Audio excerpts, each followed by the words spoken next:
Bien, en esta oportunidad vamos a estudiar las clases de oraciones y las oraciones se pueden clasificar atendiendo a varios criterios. El primer grupo que vamos a ver se refiere a la estructura del predicado. Según la estructura del predicado se pueden dividir las oraciones en dos grandes grupos que son predicativas y copulativas. Se llaman predicativas porque gracias a su verbo o su verbo por sí solo se puede constituir en predicado y se llaman copulativas porque el verbo funciona como un nexo entre el sujeto y el atributo. Las oraciones predicativas se subdividen en transitivas, intransitivas, reflexivas, recíprocas, pasivas e impersonales. Empecemos analizando las oraciones copulativas. Ya les decía, son aquellas oraciones que utilizan verbos copulativos. En la primera oración, la gente permaneció callada, mi verbo copulativo sería permaneció. En la segunda oración, el constructor resultó ingenioso, mi verbo copulativo sería resultó. Si bien los verbos copulativos por excelencia son el verbo ser y estar, hay algunos verbos que también pueden funcionar como cópula. ¿Por qué decimos como cópula? Porque mi oración no podría terminar diciendo la gente permaneció porque no tendría sentido. Este verbo es copulativo porque necesita de un verbo para ser comprendido. Perdón, necesita de un atributo para ser mejor comprendido. La gente permaneció callada. Lo mismo pasa en la segunda.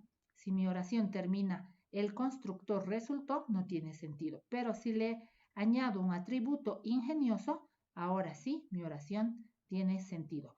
Pasemos a las oraciones predicativas. Dentro de las predicativas encontramos a las oraciones transitivas. ¿Por qué se llaman oraciones transitivas? Porque la acción que realiza el sujeto recae sobre algo o sobre alguien. Eso significa que las oraciones transitivas tienen un objeto directo. Analicemos la oración poca gente lee el periódico. ¿Cuál sería mi sujeto? Mi sujeto sería poca gente. Lo que resta sería mi predicado. Ahora bien, ¿cuál sería el núcleo de mi sujeto? Sería gente. ¿Y cuál sería el núcleo de mi predicado? Perdón, poca sería su modificador directo antes de pasar al núcleo y mi núcleo en el predicado sería lee. Buscamos al objeto directo a través de qué pregunta. ¿Qué es lo que lee? Lo que lee es el periódico. Ese sería mi objeto directo. En la segunda oración, mi sujeto es él. Lo que sobra sería mi predicado. El núcleo en mi sujeto sería la única palabra que tiene, que es él. Y el núcleo en el predicado sería observa. ¿Qué es lo que observa? No hay respuesta. ¿A quién observa? A nosotros. Ese nosotros está representado por nos, por lo tanto, nos sería mi objeto directo. Resumiendo, las oraciones transitivas siempre tienen un objeto directo. Pasamos a las oraciones intransitivas. Se llaman intransitivas porque son oraciones que no tienen objeto directo. Pueden tener un objeto indirecto o pueden tener un objeto circunstancial. Además, ¿por qué se llaman así? Porque la acción no recae en nada ni en nadie.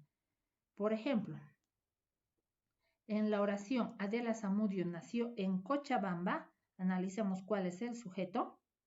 Mi sujeto sería Adela Zamudio. ¿Cuál sería mi predicado? Mi predicado sería nació en Cochabamba. ¿Cuál sería el núcleo del sujeto? Sería Adela Zamudio. Y el núcleo del predicado sería nació. Si le pregunto dónde nació, seguramente mi respuesta será en Cochabamba. Y eso es mi objeto circunstancial.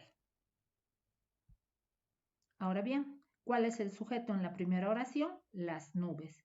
Y el predicado sería han ennegrecido. Esta mañana. ¿Cuál sería mi núcleo en el sujeto? Mi núcleo sería nubes. ¿Y cuál sería mi núcleo en el predicado? Mi núcleo sería han ennegrecido. Ahora en el sujeto me queda todavía palabras por analizar. ¿Qué sería las? Las sería mi modificador directo. Y si le pregunto, ¿cuándo han ennegrecido las nubes? Mi respuesta sería esta mañana. Y esta mañana sería mi objeto circunstancial. Pasemos a analizar las oraciones reflexivas. Se llaman oraciones reflexivas porque la acción se refleja sobre el mismo sujeto. Ahora bien, pueden tener como un objeto directo o un objeto indirecto a los pronombres me, te o se. Analicemos esta oración. ¿Cuál es el sujeto en la oración yo me baño? El sujeto en la oración yo me baño es yo. Todo lo que resta sería el predicado. ¿Cuál es el núcleo del sujeto? El núcleo del sujeto sería yo. ¿Y cuál sería el núcleo del predicado? Sería baño. Si le pregunto, ¿a quién yo baño? A mí mismo. Y ese mismo está representado por el pronombre me, que sería mi objeto directo. Ahora bien, el sujeto en la segunda oración es la niña. Lo que resta sería el predicado. El núcleo en el sujeto sería niña. El núcleo en el predicado sería apuesto. ¿Cuál es mi modificador directo en el sujeto? Sería la. Ahora tenemos un objeto directo. ¿Qué es lo que se ha puesto? Se ha puesto los guantes. Sería mi objeto directo. ¿Y a quién ha puesto los guantes? A ella misma. Y ese ella misma está representado por el pronombre se. Entonces, se sería mi objeto indirecto. Entonces, no lo olvidemos. Las oraciones reflexivas son aquellas en las cuales la acción se refleja sobre el mismo sujeto. Yo me baño, tú te bañas, él se baña. Y siempre utiliza los pronombres me, te o se como objeto directo o como objeto indirecto. Pasamos a las oraciones recíprocas. Dentro de las predicativas también están las oraciones recíprocas. ¿Por qué se llaman recíprocas? Porque hay varios sujetos y estos sujetos ejercen una acción mutua. Analicemos la primera oración. ¿Cuál sería mi sujeto? Mi sujeto sería Ana y Juan. ¿Cuál sería mi predicado? Sería se aman. El núcleo de mi sujeto sería Ana y por otro lado Juan. Como podemos observar, hay varios sujetos. Cuando es más de uno, se puede hablar de varios sujetos. Esos sujetos ejercen una acción mutua, la acción de amar. Y aman sería mi núcleo del predicado. ¿Quiénes se aman? Ellos. Y ese ellos está representado por el pronombre se, que sería mi objeto directo. Entonces, la acción entre Ana y Juan es mutua. Ana ama a Juan y Juan ama a Ana. En la segunda oración, ellos sería mi sujeto y todo lo que resta sería mi predicado. El núcleo de mi sujeto sería ellos. ¿Y cuál sería el núcleo de mi predicado? Dijeron. ¿Cuál sería mi objeto directo? ¿Qué es lo que dijeron? Sus verdades. Eso sería mi objeto directo. ¿Y para quiénes fueron esas verdades? Para ellos mismos. Entonces está representado por el pronombre se, que sería mi objeto indirecto. Vamos con las oraciones pasivas. Y las se llaman oraciones pasivas porque el sujeto recibe una acción verbal y no la realiza.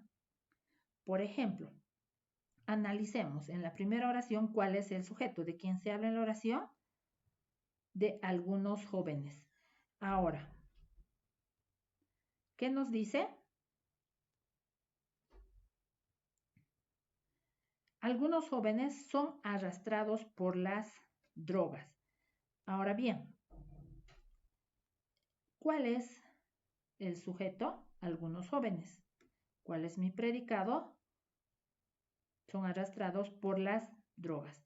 ¿Cuál es el núcleo de mi predicado? Son arrastrados.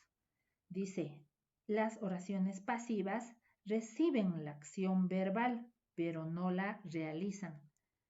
La acción de ser arrastrados, los jóvenes no están arrastrando a nadie, más bien ellos están siendo arrastrados por las drogas.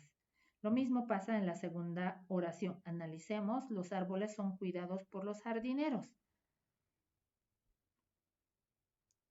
El sujeto sería los árboles y el predicado son cuidados por los jardineros. ¿Cuál sería mi núcleo en el predicado? Sería son cuidados. Entonces, para reconocer a las oraciones pasivas, debemos tener cuidado y debemos tener atención en algo. Las oraciones pasivas están formadas por dos verbos. Un verbo principal, que en este caso es arrastrados, y un verbo auxiliar, que es el verbo ser o estar. Un verbo principal, cuidados, en la segunda oración, y un verbo auxiliar, el verbo ser, o puede ser también el verbo estar. Entonces, no nos olvidemos que las pasivas tienen dos verbos, un principal y un auxiliar. Y finalmente, dentro de este grupo, tenemos a las oraciones impersonales. ¿Por qué se llaman impersonales? Porque tienen un sujeto desconocido, por eso se dice impersonal. Este sujeto es impreciso. No podríamos decir que tiene un sujeto ni expreso ni tácito. En la primera oración dice, llovió en la madrugada. Ahí tenemos la imagen donde se muestra una duda. No hay sujeto, por eso se llama impersonal. No hay la persona que realiza la acción verbal. Entonces, en la primera oración, ¿cuál sería mi verbo? El verbo llover. Es impersonal porque yo no lluevo, tú no llueves, él no llueve, por eso es impersonal. En la segunda oración, es temprano todavía. ¿Cuál es el verbo? Es. En la tercera oración, dicen que habrá un temblor.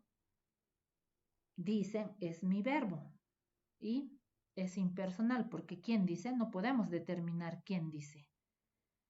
Y en el último caso dice, se precisa trabajadora del hogar. Cuando se utilizan los pronombres me, te, se, entonces también nos estamos refiriendo a oraciones impersonales porque no sabemos quién dice que se precisa una trabajadora en el hogar. Bien, otro grupo de oraciones se toma en cuenta tomando la actitud del hablante. Y tomando en cuenta la actitud del hablante, las oraciones pueden ser, como vemos en la imagen, enunciativas, interrogativas, exhortativas, exclamativas, dubitativas y desiderativas. Vamos con las oraciones enunciativas. Se dice que las oraciones enunciativas son aquellas que admiten un juicio de valor de forma afirmativa o de forma negativa. Es decir, estas oraciones están en modo indicativo. Se llaman afirmativas cuando, como su nombre dice, afirman algo. El cielo está estrellado, el clima es inestable, y se llaman negativas cuando se niega algo. Por ejemplo, nunca iré a tu casa. Los políticos no participarán en el cabildo. Entonces, las enunciativas se dividen en afirmativas y negativas. Vamos con las oraciones interrogativas. Se llaman oraciones interrogativas porque estas oraciones nos permiten formular preguntas. Y las preguntas se pueden hacer de forma directa, utilizando signos de interrogación, o de forma indirecta, sin usar signos de interrogación. Ahora bien, las oraciones directas se dividen en dos grupos, que son totales o parciales. Se llaman oraciones interrogativas directas totales cuando la respuesta a mi pregunta es un sí o un no. Es una respuesta cerrada. ¿Quieres té? Si me preguntan o si pregunto a alguien, me va a decir sí o no. ¿Viajarás hoy? Me puede decir sí o no. Por eso se llama total, porque su respuesta es cerrada. Y se llama parcial porque la respuesta a mi pregunta es abierta. ¿Cuál es tu nombre? Una dirá María, otra dirá Roxana, otra dirá Janet, etc. ¿Quién rompió el vidrio? Lo mismo, no puede ser un sí ni un no, sino una respuesta abierta. ¿Y por qué se llaman indirectas? Decíamos, porque no utilizan signos de interrogación. Hacemos una pregunta de forma indirecta. Quisiera saber qué piensa. Estoy haciendo una pregunta. Y ya sabemos que para hacer preguntas, nuestros pronombres interrogativos siempre van con tilde, ya sea que estén fuera de signos de interrogación o dentro de signos de interrogación. La segunda oración dice, me gustaría ver qué pinta. Entonces es una oración indirecta.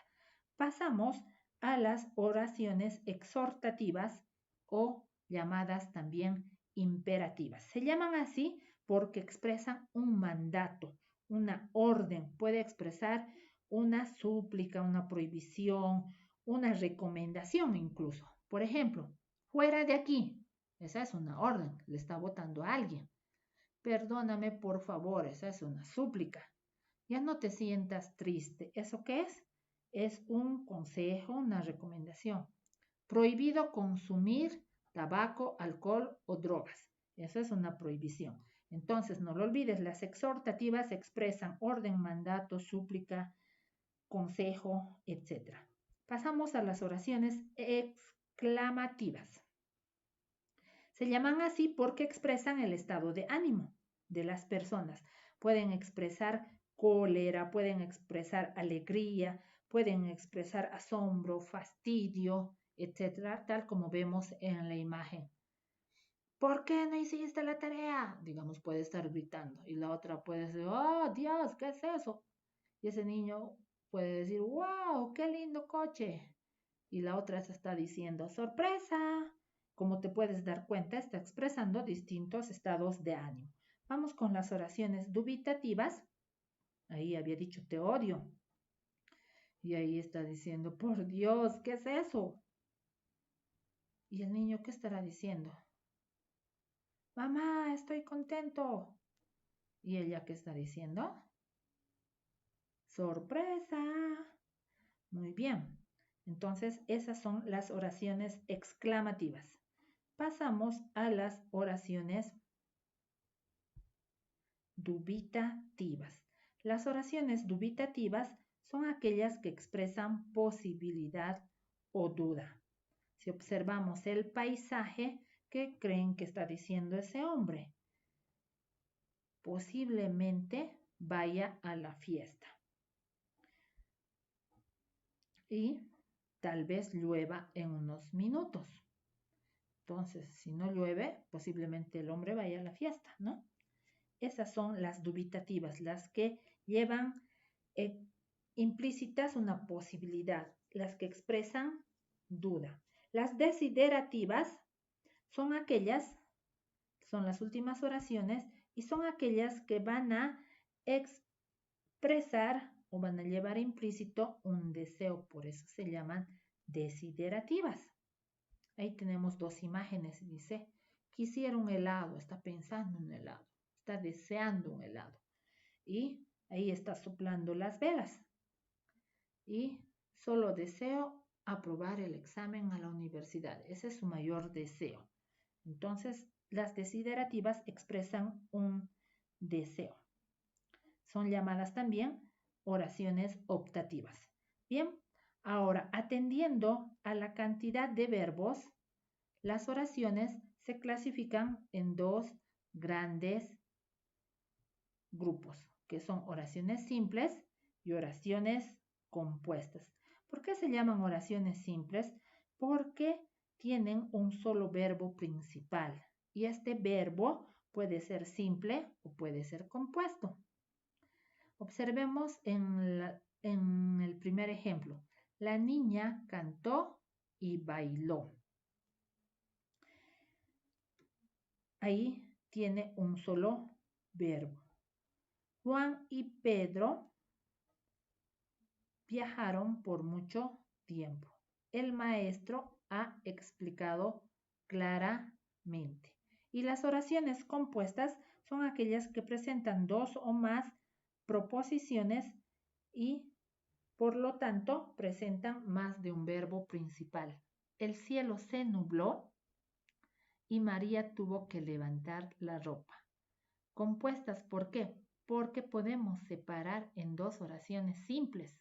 El cielo se nubló es mi oración simple. Y mi otra oración simple sería María tuvo que levantar la ropa. En el segundo caso, ella bailaba y él la miraba enamorado. Ella bailaba, oración simple.